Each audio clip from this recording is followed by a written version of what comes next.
Last year, the average household in the top 1% of America earned $731,000. The typical American household brought home $83,700. That gap is not really about income. It is about something almost nobody explains correctly. Most people assume being rich means hitting a certain number. Get to $200,000 a year, and you have made it. But that is not how the math actually works. Being rich was never about a number sitting in your account. It is about where you land compared to everyone else around you.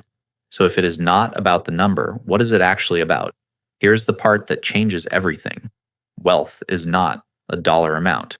It is a percentile. And a percentile, by definition, only has room for so many people at the top. That is what this video is about. Miss this one mechanism, and you will spend the next 20 years chasing raises that never make you feel any richer, because the finish line moves every time you get close to it. My name is Alex. If you have ever gotten a raise and still felt just as tight a year later, stay with me. The problem was never your paycheck. I'm going to show you why only one household out of 100 ever crosses that line, and the exact math that decides who does. Once you understand how that line gets drawn, you stop chasing a bigger number and start chasing the right one. And here is the strange part. Most people already living better than royalty still do not feel it. The wealth illusion. Dave Kowalski runs an orthodontics practice in Scottsdale, Arizona. He makes $310,000 a year. That puts him in roughly the top 5% of earners nationally.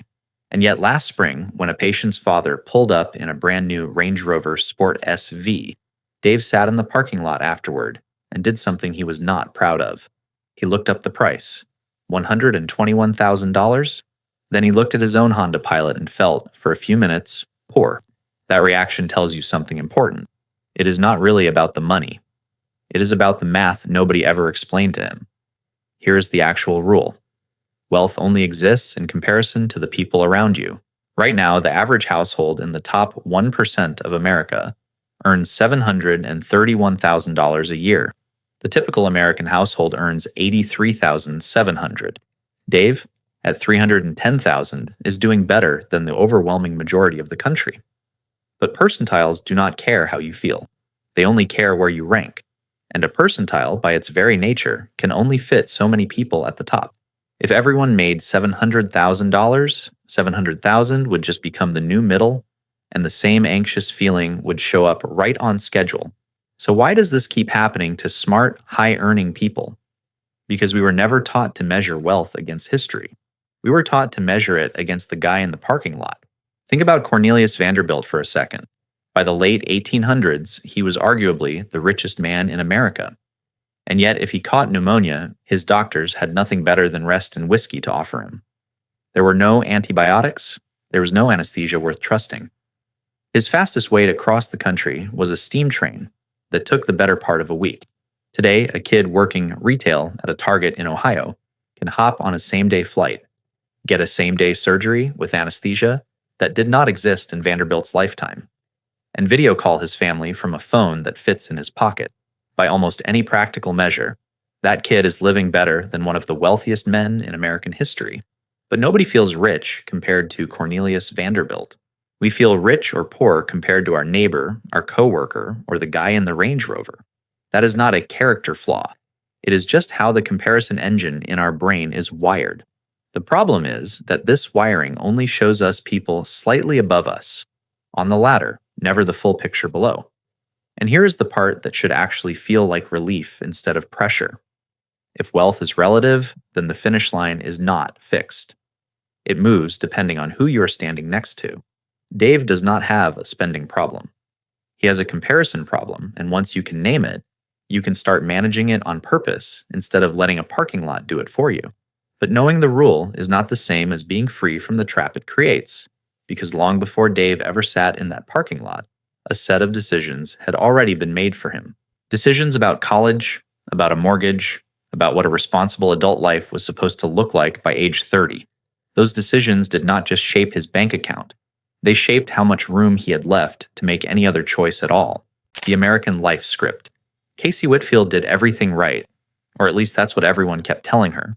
She graduated from Ohio State with a degree in mechanical engineering, landed a solid job at an aerospace supplier in Denver, and did all of it without missing a single payment on anything. So why, at 34, does she still feel like she is renting her own life? Let's follow the math, because the math explains it better than any pep talk could. Casey walked out of college holding $39,600 in federal student loan debt. That is not an outlier number. It is close to the national average right now. From day one of her career, a chunk of every paycheck was already spoken for before she ever saw it. Then came the next box on the checklist: buy a house. That is still treated as the marker of adult success in America. So 3 years ago, Casey and her husband bought a place outside Denver for the median national home price, $429,300. At the current average mortgage rate of 6.69%, with 20% down, their monthly payment lands right around $2,214 every single month, before groceries, before gas, before anything else in their lives even gets a vote. Here's where it gets uncomfortable. You cannot walk away from either of those numbers easily. Federal student loans almost never get wiped out in bankruptcy. And walking away from a mortgage tanks your credit for years and can leave you owing the difference anyway. So Casey is not stuck because she made bad choices. She is stuck because both of the choices she made are structurally very hard to reverse. Now add one more piece, because this is where the trap really tightens. Casey and her husband had their first kid last year, and something happens to risk tolerance the moment a baby enters the picture. That job Casey has quietly wanted to leave for 2 years, the one at a startup building drone components, the one that actually excites her, suddenly that risk feels reckless instead of exciting. She has a mortgage payment and a kid now. She cannot afford to gamble. I want you to notice what just happened, because it is the whole mechanism in miniature. None of these decisions were irrational on their own. College felt necessary. The house felt like the responsible move. Having a kid was not a financial decision at all. It was just life. But stack them together in the order society tells you to stack them. And by your mid-30s, you have built a version of your own life that you cannot easily walk away from, even when every part of you wants to. And here's the question worth sitting with. If Casey wanted to buy that lakefront cabin she keeps pinning on Pinterest, something like the ones currently listing around Estes Park for $700,000, could she actually get there from where she stands right now? Not in theory. In actual dollars and actual years, probably not soon. And that is not because Casey is bad with money. It is because the entire script was designed to keep her exactly where she is, comfortable enough to keep showing up, locked in enough to never seriously leave, which raises an uncomfortable question about that paycheck she is so grateful for in the first place, the salary that traps you. Ben Alcaraz got a phone call last month that most people would kill for. His manager offered him a promotion, new title, corner cubicle, and a raise that would push his salary past $110,000 a year. Ben said yes immediately. Then he went home, sat on his couch, and felt something strange. Not excitement, something closer to dread. That reaction is not random, and it is not ungrateful either.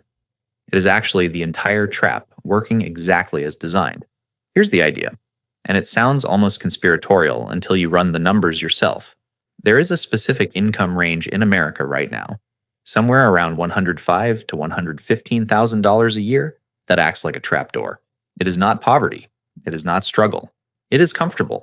You can make rent. You can lease a decent car. You can take a real vacation once a year. But it is nowhere close to enough to actually buy your freedom. Think about what that income range actually buys you psychologically. It buys you just enough safety that walking away from your job feels insane. But it does not buy you enough surplus to build a real escape hatch. You are not desperate enough to take a wild risk, and you're not wealthy enough to not need to.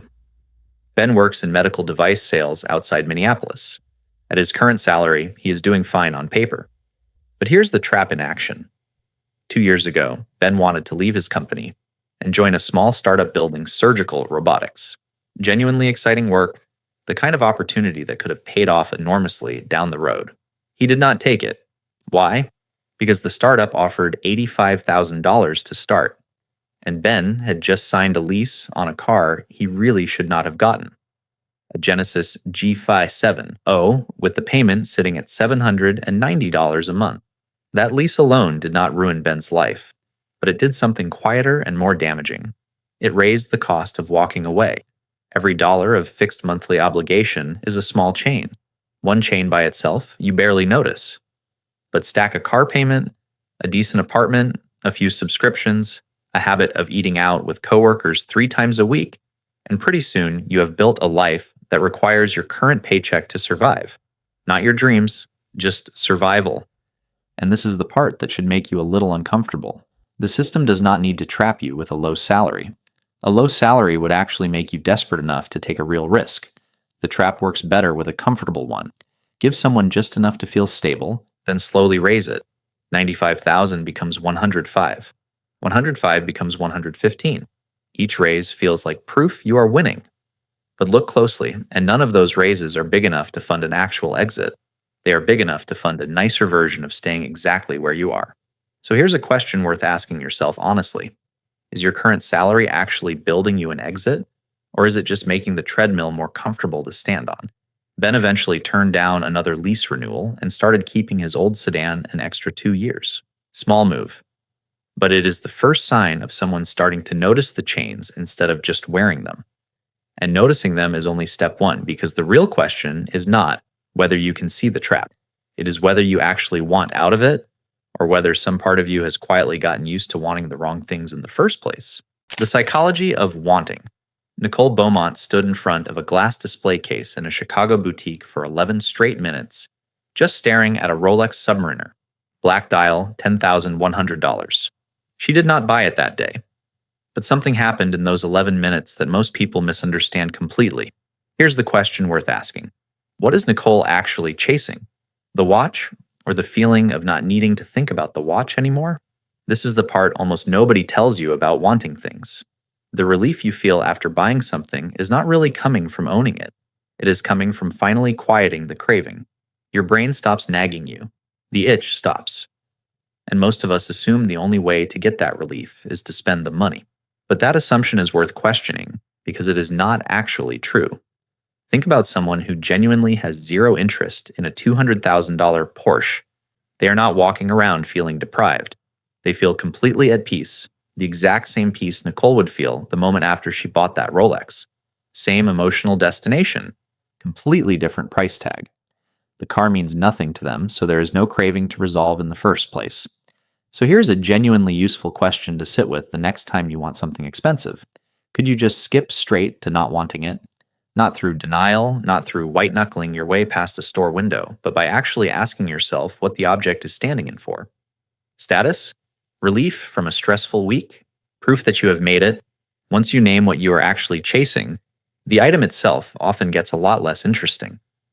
Now, some people in early retirement circles have built an entire trick around this, and it is worth stealing. It is called the I could buy that method, and here is how Nicole eventually used it. Instead of buying the Rolex the day she wanted it, she opened a separate savings account and moved $10,100 into it over the following 4 months. Once the full amount was sitting there, she looked at the balance and felt something surprising. The same relief, the same sense of, I made it, I could have that if I wanted, except she still had every dollar. She had bought the feeling without buying the watch. That might sound like a trick, and honestly, it kind of is. But it works because it is targeting the actual thing your brain is asking for, which was never really the object. It was the knowledge that you are the kind of person who could have it. Nicole still has that $10,000. It sits in a brokerage account now, growing quietly, instead of sitting on her wrist, depreciating the moment she walked out of the store. And here's the honest twist. She still catches herself glancing at watches sometimes. The trick does not delete the wanting completely, but it gives her a choice she did not have before, and that choice is worth more than the Rolex ever was. Here's where this gets really interesting, though, because once you stop asking, can I afford this, the way most people do, and start asking a completely different question, the entire math of what things actually cost you starts to change. The math that changes everything. Derek Sandoval pays $275 a month for his country club membership outside Charlotte. That number never really bothered him. It is less than his car payment. It barely registers on his bank statement. But it should bother him. And once you see why, you will probably start looking at your own recurring charges completely differently. Here's the shift. Most of us calculate whether we can afford something by asking one question. Do I have enough cash to cover it this month? Derek has that covered easily. But that question is actually the wrong one, because it only measures whether you can survive the bill. It does not measure whether you can actually afford the thing long term without working forever to support it. There is a better question, and it comes from a rule that professional investors have used for decades. It is called the 4% rule. The idea is simple. If you have a pile of money invested in the stock market, you can safely pull out about 4% of it every single year, forever, without running out. So instead of asking what something costs you this month, the real question becomes this: how much money would I need sitting in an investment account to pay for this thing forever, without ever touching my paycheck again? Let's actually run Derek's number, because seeing it done is the only way it sticks.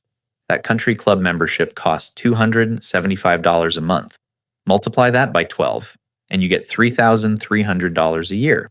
Now here's where it gets real.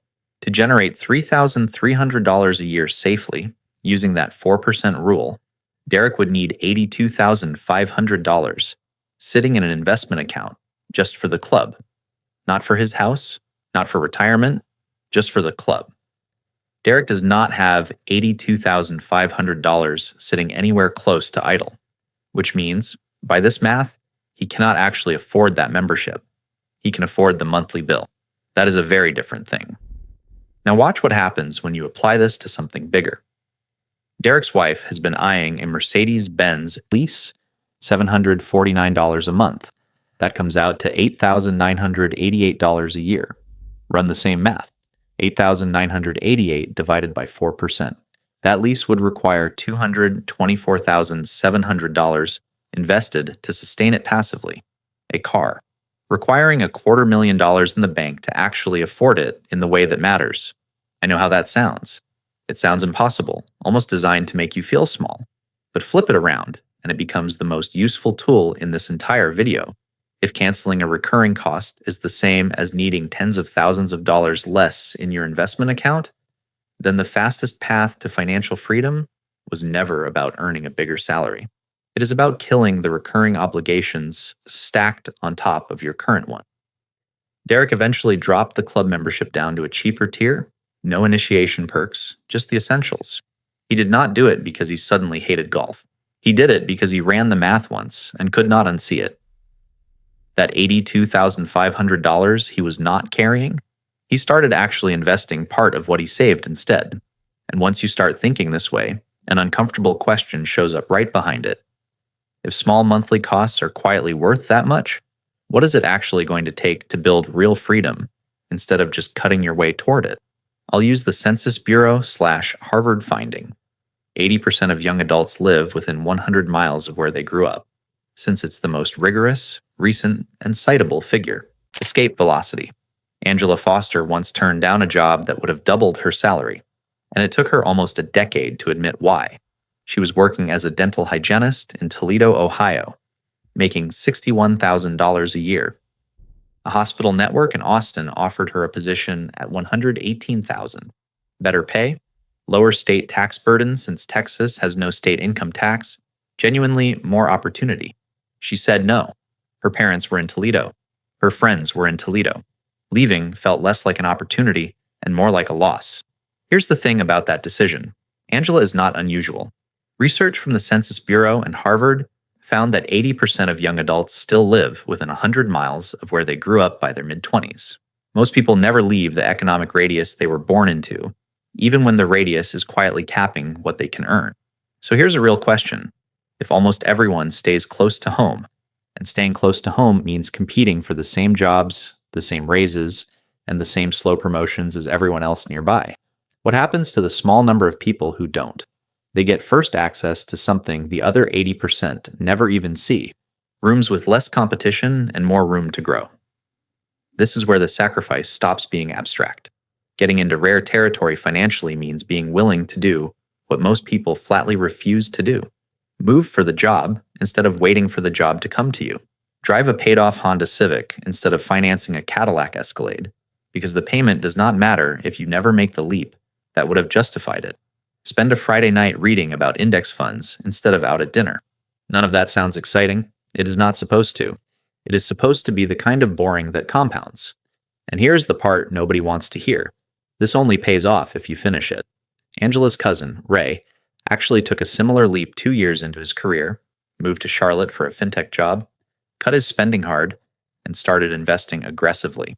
18 months in, he burned out, moved back to Toledo, and unwound most of what he built. He did 70% of the work and kept none of the reward, because that is not how compounding works. It does not pay out early. It pays out at the end, or it does not pay out at all.